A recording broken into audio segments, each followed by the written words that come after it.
Katika video ya leo nitaenda kukuelekeza jinsi ya kuweka namba ya simu kwenye email yako. Ikiwa labda email yako imepotea, utatumia namba yako ya simu hiyo ambayo uliweka katika email yako, utaweza kurudisha ile email yako kupitia namba yako ya simu tu. Ikiwa labda email yako imepotea, utawezaje kuweka namba ya simu kwenye email yako? Basi tizama hapo, nitakuelekeza jinsi ya kuweka hiyo namba ya simu. Pindi tu itakapopotea email yako uweze kuirudisha kwa kutumia namba ya simu. Basi tizama hapo, bila kuchelewesha muda tunaenda kuanza somo letu. Usisahau kubonyeza neno subscribe kwa upande wa chini ili uwe wa kwanza kupata video zangu pindi nitakapoposti. Basi tunaanza somo letu. Tizama hapo video mwanzo mpaka mwisho. Moja kwa moja tutaingia katika simu yetu. Tukishaingia katika simu yetu tutaenda katika application inayoitwa Gmail. Sasa ngoja nikuoneshe hapo. Application ni hii hapo na tutaenda kuifungua. Naomba utizame kwa makini hapo. Nikishaifungua itanileta sehemu ya hapa. Hatua inayofuata nitaenda upande wa juu katika hii profile, nitaenda kuibonyeza. Nikishaibonyeza nitaleta sehemu ya hapa. Nitaenda upande wa juu palipoandikwa manage your Google account hapo. Nadhani ushapaona, nitapabonyeza. Nikishapabonyeza nitaleta sehemu ya hapa. Naomba unisikilize kwa makini.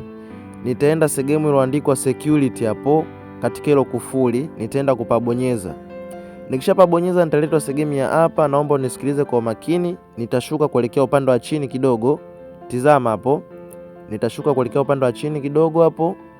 Kisha nitaletwa sehemu ya hapa. Naomba unisikilize kwa makini. Sasa kama unahitaji kuweka namba ya simu katika hiyo email yako, utaenda sehemu iliyoandikwa recover phone hapo.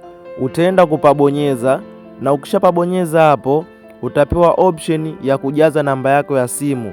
Kisha utaiandika namba yako ya simu kwa usahihi kabisa. Ukishaandika namba yako ya simu utaletewa neno save, utaisave. Nadhani tushaelewana.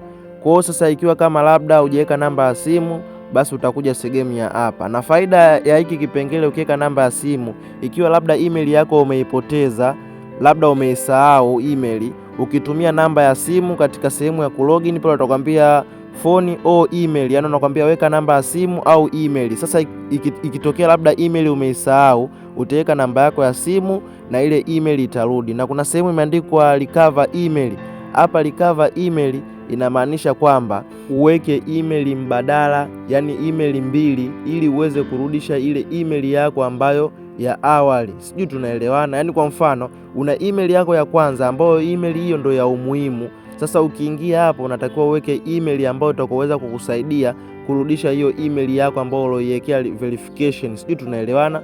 Kwa mfano email ikipotea, si utaweka namba ya simu, ile namba ya simu itakusaidia kurudisha ile email. Na kuna sehemu hii unaambiwa recover email, unatakiwa uweke email ambayo itakokusaidia, labda ile email yako ya mwanzo imepotea, basi utajaza email hii, itaweza kurudisha ile email yako ya mwanzo. Nadhani hapo ushanielewa.